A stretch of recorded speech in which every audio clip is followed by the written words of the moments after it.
وہ فورن سیکرٹری جو ہے وہ آرام سے ریٹائر ہو کے چلا گیا. مطلب یہ کیا معاملہ ایک شخص کا ہے، یا آپ جب تمام معاملات پر نظر دوڑاتے ہیں تو آپ کو لگتا ہے کہ یہ سارے اس کے اندر انوالو تھے، اور فورن آفس تو ظاہر ہے اب آپ کے جو پارٹی کے سربراہ ہیں ان کے نیچے کام کر رہا ہے. تو ذرا اس کو آپ باریک زاویے سے دیکھیں تو کیا صرف عمران خان ہی اس میں ملوث تھا؟ سب پہلی گزارش تو یہ ہے کہ یہ جو سائفر تھا یہ فیکچولی ایک ڈاکومنٹ تو ہے، اس سے تو انکار کوئی نہیں ہے. اور سائفر ہے کیا آپ مجھ سے بہتر جانتے ہیں. سائفر یہ ہے کہ ہمارے آؤٹ گوئنگ امبیسڈر اور امریکہ کے ایک سیکنڈ یا تھرڈ سیکرٹری کی آپس میں ملاقات ہوتی ہے سینڈ آف لنچ پہ، اور وہاں ان کی آپس میں ڈسکشنز گپ شپ ہو رہی ہوتی ہے، وہاں کچھ گفتگو ہوتی ہے. سفارتکاروں کا یہی طریقہ ہے کہ جو گفتگو کی میٹنگز کے علاوہ بھی ہوتی ہے، اگر اس میں کوئی چیز وہ سبسٹنس والی سمجھیں تو وہ واپس پاکستان کو یا اپنے اپنے ملکوں کو وہ رپورٹ کرتے رہتے ہیں. اس طرح کے سائفر جو ہیں وہ بیشتر ممالک سے روز آتے ہیں حکومت کو، وزارت خارجہ کو. اس کی اہمیت اس لیے بنی کہ یہ سائفر آیا، یہ پڑا رہا، اس کے بعد یہ خان صاحب کے علم میں آیا اور انہوں نے اس کے اوپر پلے اپ کرنا چاہا. اور آپ کو یاد ہے کہ اعظم خان صاحب کی اور عمران خان صاحب کی ایک آڈیو لیک ہوئی تھی جس میں وہ کہہ رہے تھے کہ اب میں اس سے کھیلوں گا، میں یہ کروں گا. تو وہ تو اس حد تک تھا کہ عمران خان نے جو ایک سائفر آیا تھا پرائم منسٹر کے نوٹس میں لانا، یہ فارن آفس کی ذمہ داری ہے. اگر پرائم منسٹر ان کو کہتا ہے کہ یہ خط مجھے دے دے تو فارن سیکرٹری کی میرا خیال ہے، اور آپ بھی سمجھتے ہیں کہ فارن کی یہ ذمہ داری ہے، یہ ضرورت نہیں ہے کہ وہ کہے میں خط نہیں دیتا. یہ اگر خط پرائم منسٹر کو دیا گیا ہے اس کی ٹرانسلیشن ہی ہوگی، ٹرانسلیشن انہیں دی گئی ہے، تو اکثر ہوتا ہے کہ وہ خط واپس لے لیے جاتے ہیں. لیکن اب پرائم منسٹر سے کون گا؟ پرائم منسٹر سے بڑی سیکیورٹی کیا ہو سکتی ہے؟ سیکیورٹی کی وجہ سے خط لیے جاتے ہیں نا واپس. اگر پرائم منسٹر اس کو اس طرح پلے اپ کرتا ہے اس سے، تو یہ بڑے افسوس کی بات ہے، تکلیف دہ ہے. تو اس کی ذمہ داری کا تعین اب ہونا باقی ہے. اب ایک پی ٹی آئی کی طرف سے چارج آ رہا ہے، عمران خان کی ہے، ذمہ داری عمران خان کی ہے. سائفر موجود ہے، سائفر کے اندر کانٹینٹ ہے، اس کانٹینٹ کا ایشو ہے.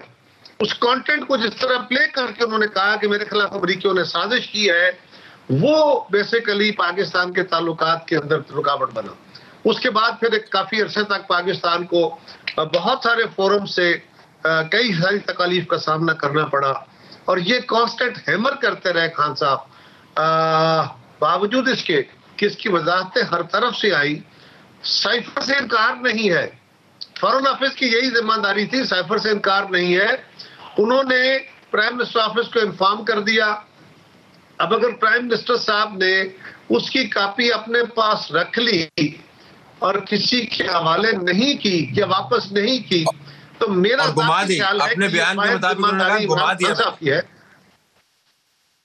دیکھیں گما دیا یا رکھ لیا یا جو بھی انہوں نے کیا، but this is sole responsibility of the prime minister. اس لیے کہ پی ایس پی ایم ہو یا فارن سیکرٹری ہو، کوئی بندہ طلعت صاحب پرائم منسٹر کو یہ تو نہیں کہہ سکتا کہ آپ کے پاس یہ ڈاکومنٹ پڑا رہے گا تو نیشنل سیکرٹ کو خطرہ ہے، نہ اسے کو واپس لے سکتا ہے. وہ خود دے دے تو دے دے. اب اس کی سزا کیا ہوگی؟ کیونکہ پاکستان تحریک انصاف کی طرف سے چارج آ رہا ہے، آپ کی نظر سے گزرا ہوگا. وہ چارج یہ ہے کہ دیکھیں اعظم خان کو اٹھایا گیا، پتہ نہیں چلا کہ اعظم خان کدھر گیا، پھر اعظم خان کے گھر والے پریشان رہے، پھر انہوں نے ایف آئی آر بھی درج کروائی، پھر اس کا ایک بیان جو ہے وہ سرکولیٹ ہونے لگ گیا. تو اس سے پتہ چلتا ہے کہ یہ بیان ایکسٹارٹ کیا گیا ہے، بذریعہ دباؤ ان سے لیا گیا ہے. وہ تو خیر بعد والے معاملات ہوں گے. تو ایک تو چونکہ سیاسی جماعتوں کے ساتھ یہ ہوتا رہا ہے، لہٰذا ان کا چارج جو ہے وہ ریزونیٹ کرتا ہے، اس کی بازگشت آپ کو سنائی دیتی ہے.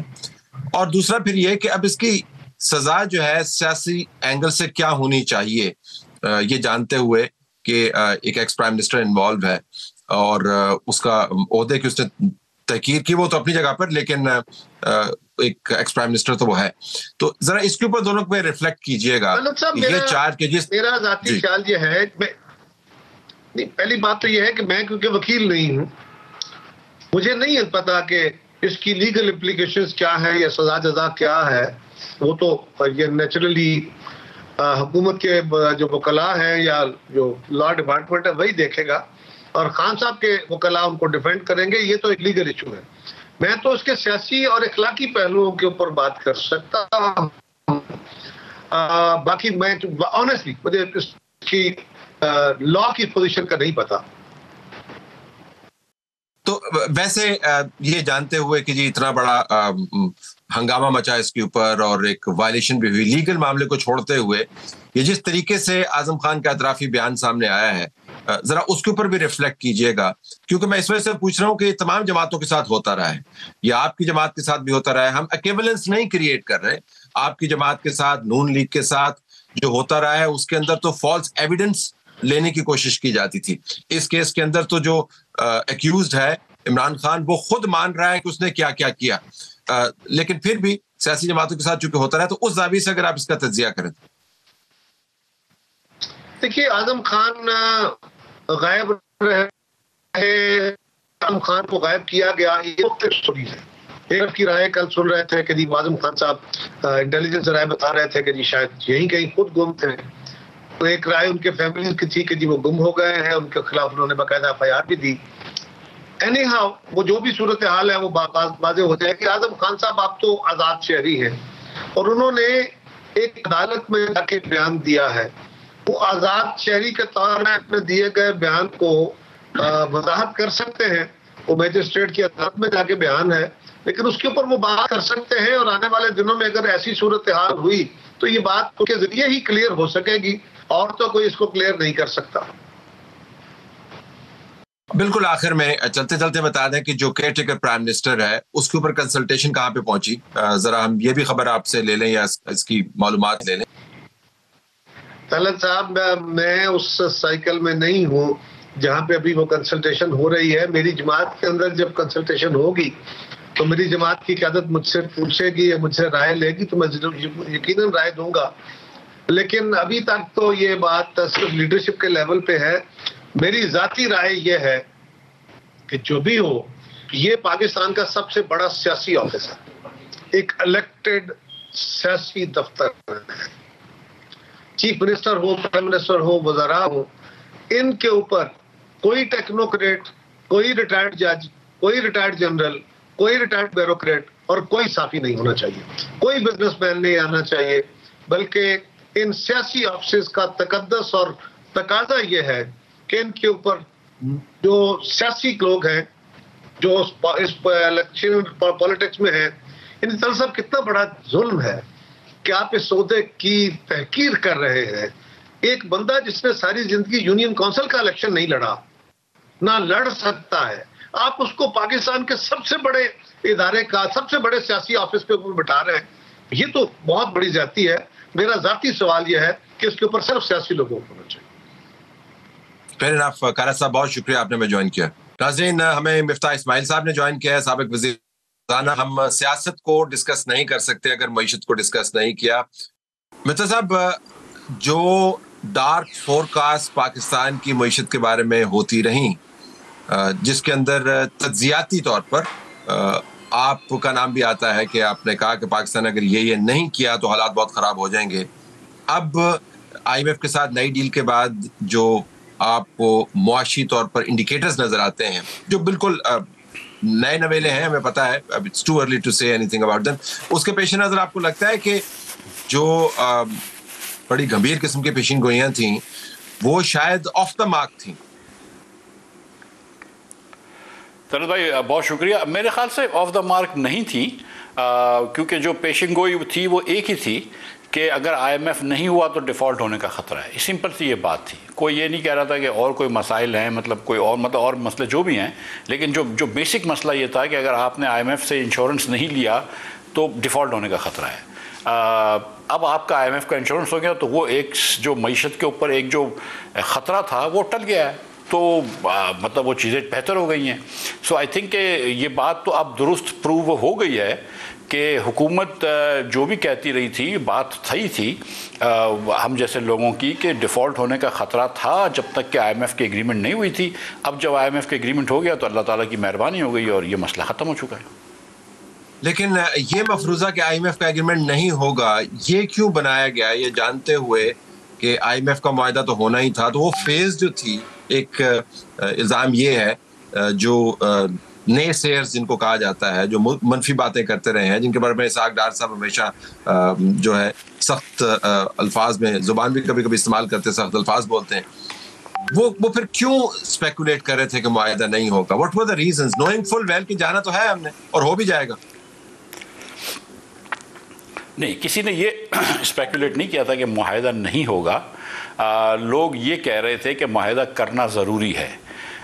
لیکن جیسے خواجہ آصف نے جو فرمایا ہے، میں خیال پرسوں ایک شو پہ، کہ جو گولہ باری برسائی گئی تھی ڈار صاحب کی طرف سے آئی ایم ایف کے خلاف اور ریشنل اکنامک پالیسیز کے خلاف، اس کی وجہ سے جو 9 مہینے ڈیلے ہوا یہ پروگرام، اور پھر یہ آئی ایم ایف کا پروگرام بھی آپ جانتے ہیں طلعت بھائی کہ پرائم منسٹر نے اپنا پولیٹیکل کیپٹل داؤ پہ لگایا ہے. پرائم منسٹر کا یہ کام نہیں ہوتا کہ وہ آئی ایم ایف سے جا کے نیگوشیٹ کرے اور پھر وہ اسٹیٹ بینک کو بولے کہ انٹرسٹ ریٹ بڑھاؤ اور یہ کرو وہ کرو. یہ کام تو فائنانس منسٹر کا ہوتا ہے. یہ کام تو میں نے کیا ہے پچھلے دنوں میں، پچھلے زمانوں میں ڈار صاحب نے کیا ہے، حفیظ شیخ نے کیا ہے، دیگر لوگوں نے کیا ہے. یہ پرائم منسٹر کا کام تو نہیں ہوتا جو پرائم منسٹر نے جا کے کیے ہیں. مطلب یہ تو پھر ظاہر ہے کہ فارن پالیسی پہ پرائم منسٹر صاحب کی بڑی ہیلپ ہوتی تھی، آرمی چیف کی ہیلپ ہوتی ہے، ہمیشہ پاکستان میں ہوتا ہے. لیکن یہ تو پرائم منسٹر نیگوسیشن میں بھی شامل ہوئے ہیں. تو یہ کام لیکن آپ کو لگا کہ لیکن آپ کو بھی بڑے اچھے طریقے سے علم ہے کہ آئی ایم ایف نے جس طریقے سے نیگوشیٹ کیا ہے وہ بھی غیر معمولی ہے. انہوں نے کیسے کیسے طریقے سے ہمارے کان نہیں کھینچے، کیسے کیسے طریقے سے ہماری ناک نہیں رگڑوائی. آپ وزیر اعظم کی بات کرتے ہیں، آرمی چیف کو بیچ میں انوالو ہونا پڑا. مجھے یہ بھی بتانے دیجئے، اور آپ کو بھی پتا ہے کہ D G I S I کو بیچ میں انوالو ہونا پڑا، تمام ریاست کو انوالو ہونا پڑا. تو اس میں انہونی کیا ہے؟ مطلب آئی ایم ایف کے اوپر بلیم جانا چاہیے کہ انہوں نے اتنا سخت رویہ اختیار کیا، نہ کہ ان لوگوں کے اوپر بلیم جانا چاہیے جو اس کو ٹیکل کر رہے تھے. یار طلعت بھائی، آپ کیوں مجھ کو گناہگار کر رہے ہیں؟ یہ آپ کو بھی پتا ہے کہ پیسوں کی ہمیں ضرورت ہے. نہیں، میں گناہگار نہیں کر رہا، آپ کو بھی پتا ہے کہ آپ میں اضافہ کر رہا ہوں، اضافہ کرنے کی کوشش کر رہا ہوں. وہ تو خیر آپ نے پہلے سے چلیں، آپ کو بھی ساری بات پتا ہے کہ یہاں پہ ہمارے پاس سے ایک پولیٹیکل نیریٹو تھی کہ جیو پالیٹکس ہو گئی ہے، کسی نے نیوکلیر بم کی کوئی بات کر دی ہے. ایسی کوئی بات نہیں تھی. جیو پالیٹکس تو ہمیشہ سے ہوتی ہے. چائنا اور امریکہ کا جو کمپٹیشن چل رہا ہے وہ ابھی تو نہیں ہوا ہے، سپٹمبر میں تو شروع نہیں ہوا ہے. ڈار صاحب کے آنے کے بعد اور میرے جانے کے بعد تو پہلے سے تھا. کیا مطلب جو عسکری قیادت ہے اور وزیر اعظم ہیں، یہ ایک اپنے لیول پہ بات کرتے ہیں نا. سعودی عرب نے آپ کو $2 بلین کا وعدہ کیا. وہ کوئی ہمارے مطلب اکنامک بیسس پہ تو نہیں دیا گیا، پولیٹیکل بیسس پہ وہ ڈپازٹ دی گئی ہے. یو اے ای نے آپ کو $1 بلین کا وعدہ کیا، یہ اکنامک بیسس پہ تو نہیں دی گئی، پولیٹیکل بیسس پہ وعدے دیے گئے. چین کے بینکوں نے آپ کے پیسے ری رول کر دیے، جبکہ کوئی بھی ویسٹرن بینک نے اور مڈل ایسٹرن بینک نے نہیں کیے. اور وہ جو چائنیز کمرشل بینکس نے ری رول کیے ہیں وہ بھی پولیٹیکل بیسس پہ کیے ہیں. تو وہ تو آپ کو پتا ہے کہ کون کرواتا ہے، عسکری قیادت ہوتی ہے، وزیر اعظم ہوتے ہیں، اس لیول پہ یہ بات ہوتی ہے. لیکن دیٹ سیڈ آپ یہ سوچیں کہ سعودی عرب نے جب $2 بلین آپ کو کمٹمنٹ کرے تھے فروری کے اندر، تو فروری سے لے کے اب تک انہوں نے پیسے کیوں نہیں دیے؟ کیونکہ وہ کہہ رہے تھے کہ پہلے آئی ایم ایف سے ڈیل کرو، پہلے تم یہ اپنے آپ کو تیار کر لو کہ تم ڈیفالٹ کی طرف نہیں جا رہے. جب تم اپنے گھر میں آگ لگانا بجھا دو گے تو ہم یہ پیسے دیں گے. I M F was dragging its feet, you know that. ان کے بیانات جو ہیں انتہائی سیاسی قسم کے بیانات تھے. وہ تو ایسی چیزوں میں گھس گئے تھے کہ جہاں پر کبھی کسی نے سوچا بھی نہیں تھا کہ وہ ہم سے یہ بھی کروائیں گے. میں نے کہا مثلاً کیا چیزوں پہ انہوں نے کروایا جو آپ نے نہیں سوچا تھا؟ مثلاً مجھے نہیں پتا. مثلاً وہ ہم سے کہہ رہے تھے کہ آپ ایک منی بجٹ لے کے آئے، وہ ہمیں مقامی ٹیکسیشن کی بات کر رہے ہیں، وہ ہمیں بتا رہے ہیں کہ آپ کو سیاسی اسٹیبلٹی چاہیے for multilateral donor to be talking about political stability. مطلب یہ کہ یہ تو انہونیوں میں سے ایک ہے نا. بہت غیر معمولی نہیں ہے لیکن غیر معمولی تو ہے کہ نہیں؟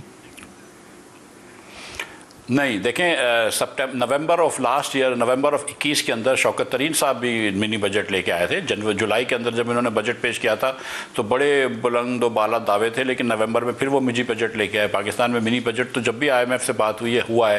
تو یہ ڈار صاحب بھی مطلب ایک بجٹ کے اس میں وہ ہوا ہے. تو آئی ایم ایف یہ بات تو کرتی ہے. جب میں نے بھی بجٹ پیش کیا تھا اس کے جب 6 دن بعد 8 دن بعد جب بجٹ سپیچ کی تو ہم کو کچھ مزید ٹیکس لگانے پڑے تھے تو جب وائنڈنگ اپ کے اندر. تو یہ تو آئی ایم ایف سے نیگوسیشن ہوتی ہے.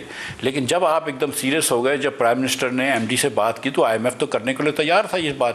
IMF نے آپ کو وہ 9 مہینے کا پروگرام دیا جو آپ سوچ بھی نہیں رہے تھے. آپ تو 9th ریویو پہ کھڑے تھے, انہوں نے کہا نہیں اور بھی پیسے لے لو کیونکہ مطلب ضرورت تھی. آپ کے تو بہت سارے دوستوں نے آپ کی بڑی مدد کری ہے, جس کے اندر سعودی عرب بھی شامل تھا, میرے خیال سے امریکہ بھی شامل تھا, کہ جنہوں نے بڑی مدد کری ہے اس کے اندر. اور جا کے آپ کو سعودی عرب نے وہ 2 بلین جو دیے ہوئے تھے, یا UAE نے 1 بلین دیا ہوا تھا, وہ کیوں نہیں دے رہے تھے آپ کو؟ وہ یہ کہہ رہے تھے کہ IMF سے سودا کر لو, IMF سے ڈیل کر لو, ہم آپ کو دے دیں گے. اور IMF آپ سے کیا کہہ رہا تھا؟ IMF آپ سے یہ کہہ رہا ہے کہ یار جو آپ کے قوانین ہیں اس کو فالو کر لو in terms of gas prices یا بجلی کی پرائسز. IMF کہہ رہا ہے کہ آپ جو ہے وہ 0.5% جو یا 0.4% پہ پھر بعد میں وہ مان گیا پرائمری سرپلس ہونا چاہیے. جب آپ کا اتنا بڑا ڈیفیسٹ ہے, فسکل ڈیفیسٹ ہے, آپ کا صرف 9% ٹیکس ٹو GDP ہے, تو IMF یہ باتیں تو غلط نہیں کر رہا ہے. آپ کو اگر گروتھ چاہیے تو آپ کو ایک دم IMF کو چھوڑنا پڑے گا, ICU سے نکلنا پڑے گا, اور آپ کو معیشت ٹھیک کرنی پڑے گی. لیکن اگر آپ کی معیشت یہیں پہ کھڑی رہے گی کہ جہاں آپ جو بیسک چیزیں اپنی نہیں کر رہے, تو پھر وہ تو آپ کو بار بار IMF میں جانا پڑ رہا ہے. آپ نے دیکھے نا کہ پہلے ہماری ریٹنگز کم ہو رہی تھیں, فچ نے ریٹنگ کم کری, موڈی نے ریٹنگ کم کری, لیکن جس دن IMF کا ہو گیا تو انہوں نے ریٹنگز بڑھا دی. تو وہ کوئی ہمارے خلاف نہیں کر رہے تھے نا, ریٹنگ ایجنسی کا ایک مثبت نتیجہ تو نکلتا ہے. لیکن مجھے میں بریک میں جانے سے پہلے آپ کے پاس میں ایک آبزرویشن چھوڑ جاتا ہوں. تو آپ کے بیان سے لگتا یہ ہے کہ IMF بھی ٹھیک تھا, امریکہ نے بھی بڑی مدد کی, سعودی عرب نے بھی بڑی مدد کی, چین نے بھی بڑی مدد کی, اور اصل میں جو حماقتیں تھیں وہ ہماری طرف سے ہی تھیں, کیونکہ ابھی تک ہمیں یہی تصور مل رہا ہے. بریک کے بعد آؤں گا اور آپ اس کا پھر جواب دیجیے گا. جی, پروگرام میں خوش آمدید ناظرین. مرزا صاحب, میں ایک آبزرویشن آپ کے پاس چھوڑ کے گیا تھا کہ سب ٹھیک کر رہے تھے باہر والے, بس گھر کے اندر سے ہی جو ہے وہ لنکا ڈھائی جا رہی تھی. دیکھیے, مختلف وزرائے خزانہ کی اور وزرائے اعظم کی معاشی پالیسیز ڈیفرنٹ ہو سکتی ہیں. اس میں کوئی ایسی بری بات یا معیوب بات نہیں ہے, اپنی اپنی سوچ ہوتی ہے. لیکن جب ہم نے یہاں پر ایک سوچ پیدا کی, وزیر اعظم صاحب نے جب یہ لیڈ فرام دا فرنٹ کیا, تو یہ پروگرام ہو گیا, اور 15 دن کے اندر ہو گیا یہ پروگرام, 10-12 دن میں یہ ہو گیا. جب پرائم منسٹر نے کہا کہ دیکھو ڈیٹا شیئر کرو, وزارت خزانہ کا ہم نہیں چاہتے تھے لیکن پرائم منسٹر کا آرڈر تھا, ہم نے ڈیٹا شیئر کیا. پھر پرائم منسٹر نے 3-4 مرتبہ IMF کی MD سے بات کری, پھر ان کا شکریہ بھی ادا کرنے کے لیے انہوں نے فون کیا جب یہ پروگرام ہو گیا. اور پرائم منسٹر نے دنیا کے دوسرے ملک کا ایک وزرائے اعظم سے بات کی, وزرائے خزانہ سے بات کی. اور جو آپ نے فرمایا کہ عسکری قیادت میں ندیم انجم صاحب نے, جنرل عاصم نے بھی اس میں کام کیا, تو اوبویسلی کیا ہے. تو جب ہم ایک دم سیریس ہو گئے کہ یار ہم کو اب یہ پاکستان کو یہ جو ڈیفالٹ کے جو خطرے ہیں اس سے بچانا ہے, اور پاکستان کو ایک سیدھی ہم کو اکنامک راہ پہ لے کے جانا ہے, تو 15 دن میں ہو گیا. تو ہم نے کچھ 9 مہینے تو ضائع کیے نا, جس کے اندر بہت سارا پاکستانی روپیہ جو تھا وہ ڈالر میں کنورٹ ہوا, ہمارا ایکسپورٹ کم ہوا, ہمارے ریمیٹنس کم ہوئے, یہ سب چیزیں تو ہوئی ہیں. اور اب جو ہے میں آپ کو ایک بات بتا دوں طلعت بھائی, کہ IMF کا پروگرام اس کا مطلب نہیں ہے کہ ہم معاشی جنگ جیت چکے ہیں. یہ تو اب ہم نے جنگ کے اندر داخل ہوئے ہیں, ہم کو ایکچوئل ریفارمز کرنے ہیں. جب آپ بجلی گیس کی پرائسز بڑھاتے ہیں تو یہ ریفارم نہیں ہوتا, آپ کو اب پرائیویٹائز کرنی پڑیں گی یہ ادارے جو کہ کروڑوں اربوں کا نقصان کر رہی ہیں, خربوں کا نقصان کر رہی ہیں. PIA نے پچھلے سال 90 بلین روپے کا نقصان کیا ہے. 90 بلین روپے کس کے ہیں؟ یہ قوم کے نقصان پیسے ہیں. اس سے آپ کتنی آغا خان یونیورسٹی ہاسپٹلز بنا سکتے ہیں, کتنی لمس بنا سکتے ہیں پاکستان بھر میں. تو آپ کو یہ کام کرنے ہوں گے, اب پرائیویٹائز کرنے ہوں گے آپ کو چیزیں, آپ کو اچھی طرح اس کو روبسٹلی ریگولیٹ کرنا ہوگا, آپ کو بچوں کو تعلیم دینی ہوگی, آپ کو پاپولیشن کنٹرول کرنی ہوگی, آپ کو معاشی اس کے اندر تھوڑی سی وہ کھولنا ہوگا, چیزیں لانی ہوں گی, فورن انویسٹمنٹ لانی ہوگی, ایگریکلچر ریولوشن لانا ہوگا. یہ گرین ریولوشن کی بات کر رہے ہیں, یہ سب چیزیں ضروری ہیں, لیکن اب یہ کرنا ہوگا. صرف IMF کے پروگرام سے تو یہ مطلب ہے کہ آپ ICU میں ایڈمٹ ہوئے ہیں, آپ کو یہ نکل کر پھر اس کے بعد کچھ ایکسرسائز وغیرہ فیر انف ایکسائز تو پھر الیکشن کے بعد ہی ہوگی. بالکل آخر میں بتائیے, آپ کے تعلقات آپ کی پارٹی سے کیسے ہیں؟ سر میں نے پارٹی کے جب مجھے یہ خبر آئی کہ وہ بالکل میری پرفارمنس سے خوش نہیں ہے ایز سیکرٹری آف سندھ, تو میں نے اس سے استعفیٰ دے دیا, کمیٹیوں سے استعفیٰ دے دیا. پارٹی کا میں ووٹر سپورٹر ہوں. وہ انشاءاللہ الیکشن, میں خود تو الیکشن نہیں لڑوں گا, لیکن جب الیکشن ہوئے اور مسلم لیگ کا کوئی میرے علاقے سے کھڑا ہوا تو اس کو ووٹ دے دوں گا. لیکن کوئی پارٹی کے لیڈران سے کوئی ایسا تعلق یا اپنے کوئی رابطہ نہیں ہے. مگر like I said, I am a supporter and voter of VMLN. تو do you regret the fact کہ نوبت این جا رسید؟ دیکھیے sir, life is too short to have too many regrets. میں کہہ رہا تھا کہ میں جدی پشتی سیاستدان نہیں ہوں. میں کوئی میں تو سیاست میں آیا تھا میاں نواز شریف سے، ایک انسپریشن تھی، دوستی تھی، ایک عزت کا پیار کا رشتہ تھا. جب میاں صاحب سے تھوڑا سا وہ ختم ہو گیا تو پھر مطلب میں پھر اس کے بعد ری امیجننگ میں چلا گیا ہوں، جس میں آئی تھنک کہ جو تھوڑی سی میری سمجھ ہے سیاسی اور تھوڑی سی اکنامکس کی، سو جو پاکستان کو ریفارمز کی ضرورت ہے، پرائیویٹائزیشن کی ضرورت ہے، دوسرے صوبوں کی ضرورت ہے، ڈیولوشن کی ضرورت ہے، یہ عام سیاستدان یہ باتیں نہیں کرتے because of what ever political compulsions. تو میں سمجھتا ہوں کہ یہ باتیں ہمیں کرنی چاہیے. پھر اللہ بڑا ہے، مطلب یہ کہ ہمارا ملک ہے، ہم جو بھی سمجھتے ہیں جو اس ملک کے لیے اچھی چیزیں ہیں وہ کرتے ہیں. لیکن پرٹیکولر مجھے یہ ضروری تو نہیں ہے کہ میں الیکشن لڑوں یا سیاسی طور پر بہت کردار ادا کروں.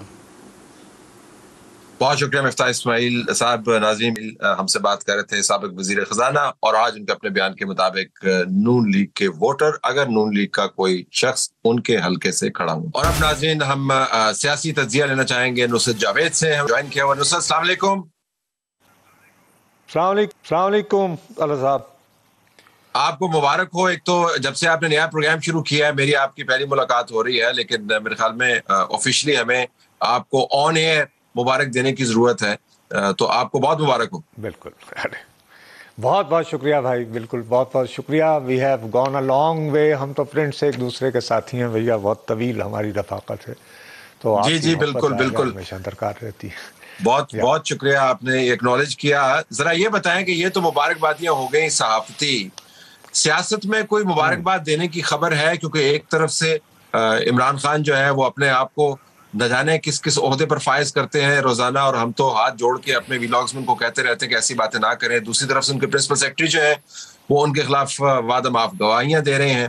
ادھر سے کیئر ٹیکر سیٹ اپ لگنے کی خبریں کر رہے ہیں. میں تو یہ سیاسی منظرنامہ اس کو اب سم اپ کیسے کریں گے؟ What is happening?